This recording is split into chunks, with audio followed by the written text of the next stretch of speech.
नमस्कार, the voice news से मैं किंजल गौर, जहां हम बताते हैं आपके आसपास की जुड़ी घटनाओं के बारे में, जिसका सीधा है जनता से सरोकार। एक नजर आज की सुर्खियों पर। दमन-दीव लोकसभा सीट से कांग्रेस उम्मीदवार केतन पटेल ने दर्ज करवाया अपना नामांकन। मतदान से पहले सामने आए कुछ दृश्य। जैसे ही मतदान आधे पड़ाव पर पहुंचा, मतदाताओं में बहुत उत्साह देखा जा रहा है। लोकसभा चुनाव 2024 के नामांकन के आखिरी दिन दादरा नगर हवेली आदिवासी समाज से शैलेश भाई वर्ठा ने आज निर्दलीय उम्मीदवार कलेक्टर कार्यालय में अपना नामांकन पत्र भरा। ओडिशा में महानदी में नाव पलटने से कई लोगों के लापता होने की आशंका है। हुबली में 23 वर्षीय नेहा के साथ लव जिहाद का मामला सामने आया। अब समाचार विस्तार से। दमन-दीव लोकसभा सीट से कांग्रेस उम्मीदवार केतन पटेल ने दर्ज कराया नामांकन। दमन-दीव लोकसभा आम चुनाव के लिए कांग्रेस प्रत्याशी केतन पटेल ने आज अपना नामांकन पत्र दाखिल किया। नामांकन भरने से पहले केतन पटेल ने मोटी दमन फिश मार्केट से जनसभा को संबोधित करते हुए भाजपा और विपक्ष पर कड़े प्रहार किए। केतन पटेल ने अफसरशाही के खिलाफ भी आवाज उठाई।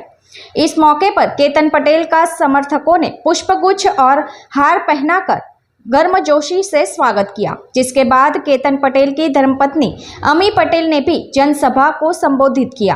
केतन पटेल को समर्थन देने के लिए जन सैलाब उमड़ पड़ा था, जिनके साथ उन्होंने कलेक्टर कार्यालय पहुंचकर अपना नामांकन दर्ज करवाया।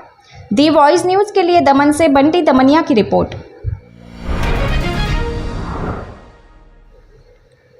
भारत के विशाल विस्तार में गर्मी की धूप मतदान केंद्रों के रंग और उत्सव से फीकी पड़ गई, क्योंकि दुनिया के सबसे बड़े लोकतंत्र में आज मतदान हो रहा है। जम्मू कश्मीर के उधमपुर जैसे कुछ हिस्सों में लोग बारिश से प्रभावित नहीं हुए और मतदान के लिए लंबी कतारों में इंतजार करते रहे। पूर्वोत्तर राज्यों अरुणाचल प्रदेश और सिक्किम की 102 संसदीय सीटों और 92 विधानसभा सीटों पर आज एक साथ मतदान हो रहा है। दोपहर 1 बजे तक कई राज्यों केंद्र शासित प्रदेशों में पर्याप्त मतदान की सूचना है। राज्यवार मतदान प्रतिशत अनुलग्न 1 में दिया गया है। पहले चरण में सभी 21 राज्यों केंद्र शासित प्रदेशों में मतदान सुचारू और शांतिपूर्ण ढंग से चल रहा है। आज सुबह 7 बजे 102 संसदीय क्षेत्रों में एक साथ मतदान शुरू होने पर मतदान केंद्रों पर लंबी कतारों में खड़े मतदाताओं के वोट देने के मौके की प्रतीक्षा करते हुए दृश्य देखे गए। चुनाव के सुचारू संचालन के लिए पिछले 2 वर्षों में सीईसी श्री राजीव कुमार के नेतृत्व में ईसी श्री ज्ञानेश कुमार और श्री सुखवीर सिंह सिंधु के नेतृत्व में आयोग की तैयारी पूरी तरह से और ओडिग रही। क्रियान्वित लोकतंत्र के बहुरूप दर्शक में सभी उम्र के मतदाता, ऊर्जावान युवाओं से लेकर बुद्धिमान बुजुर्ग, जोड़े, आदिवासी, विकलांग और मुस्कुराते हुए नवविवाहित चुनावी उत्सव में शामिल हुए थे। मतदान काफी हद तक शांतिपूर्ण और व्यवस्थित ढंग से संपन्न हुआ। उत्सव की भावना जातीय और आधुनिक पोशाक के फैशनेबल प्रदर्शन के साथ दिखाई दे रही थी, क्योंकि मतदाताओं को मतदान केंद्रों के भारतीय संस्कृति के जीवंत मोजाइक में बदलते देखा गया था। अपनी उंगलियों पर प्रतिष्ठित अमित स्याही को अंकित करने के लिए धैर्य, संकल्प और दृढ़ संकल्प की दिलकश कहानियां सामने आ रही है। अरुणाचल प्रदेश के कुरंगू कुमे जिले में एक बुजुर्ग मतदाता ने घर से वोट देने का विकल्प होने के बावजूद मतदान केंद्र पर जाकर वोट डालने का विकल्प चुना।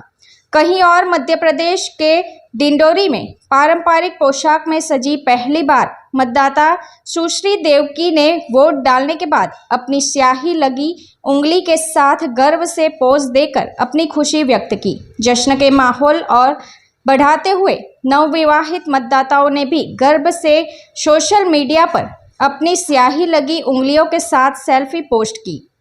Bureau report, the voice news. Dadra Nagar Haveli के निर्दलीय उम्मीदवार शैलेश भाई वर्ठा ने भरा नामांकन पत्र।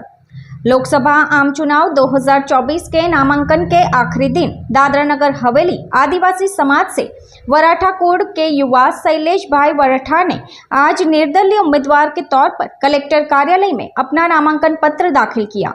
दी वॉइस न्यूज के लिए सिलवासा से कृणाल मेराई की रिपोर्ट। ओडिशा में महानदी में नाव पलटने से कई लोगों के लापता होने की आशंका। ओडिशा के झारसुगुड़ा में शुक्रवार को महानदी में एक नाव के पलट जाने से कई लोगों के लापता होने की आशंका है।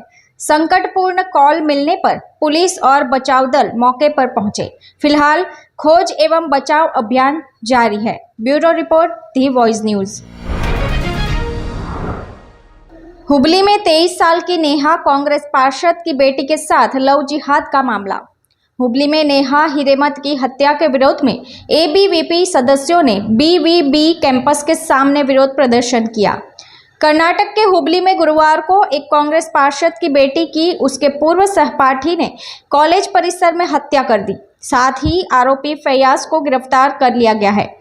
पुलिस के मुताबिक 23 साल की नेहा कांग्रेस पार्षद निरंजन हिरेमत की बेटी थी। वह बीवीबी कॉलेज में मास्टर्स ऑफ कंप्यूटर एप्लीकेशन प्रथम वर्ष की छात्रा थी। आरोपी फैयाज भी नेहा का पूर्व सहपाठी था। कैंपस के सीसीटीवी फुटेज में फैयाज को नेहा पर चाकू से कई बार वार करते हुए और भागते हुए देखा गया है। कॉलेज के अधिकारी और अन्य छात्र नेहा को अस्पताल ले गए, लेकिन उसे मृत घोषित कर दिया गया था। सूत्रों के मुताबिक बेलगावी जिले का रहने वाला फैयाज कई दिनों से नेहा का पीछा कर रहा था, क्योंकि उसने कथित तौर पर उसकी बात ठुकरा दी थी। हुबली में विद्यानगर पुलिस की मदद से पुलिस ने फैयाज को गिरफ्तार कर लिया। हुबली धारवाड़ की पुलिस आयुक्त रेणुका सुकुमार ने कहा, लगभग 4:45 से 5 बजे यह घटना हुई, जहां लड़की नेहा के एक पूर्व सहपाठी ने उन पर चाकू से हमला कर दिया। फैयाज ने उस पर 6 से 7 बार चाकू से वार किया। सुकुमार ने आगे कहा, हम अब तक जो जानते हैं वह यह है कि वे एक दूसरे को तब से जानते थे जब वे एक साथ पढ़ते थे। पूछताछ के बाद मकसद सही विस्तृत जानकारी पता चलेगी। फैयाज के खिलाफ हत्या का मामला दर्ज कर लिया गया है और आगे की जांच की जा रही है। नेहा की मां गीता ने मीडिया को बताया, मैं उसे लेने आई थी और उससे एक बार फोन पर बात भी की थी। इस बीच छात्र संगठन एबीवीपी के कार्यकर्ताओं ने सड़क जाम कर नेहा की हत्या के विरोध में प्रदर्शन किया और साथ ही आरोपियों को कड़ी से कड़ी सजा देने की मांग कर रहे हैं। हिंदू समर्थक समूहों और भाजपा समर्थकों ने विद्यानगर पुलिस स्टेशन के बाहर भी विरोध प्रदर्शन किया। तो ये थे आज के समाचार। अपनी आसपास की घटनाओं की माहिती आप हमारे व्हाट्सएप नंबर 9898881116 पर भेज सकते हैं। अपने आसपास की खबरों को देखने के लिए बने रहिए द वॉइस न्यूज के साथ। खबरों में बने रहने के लिए द वॉइस न्यूज को सब्सक्राइब करें और बेल आइकन दबाएं।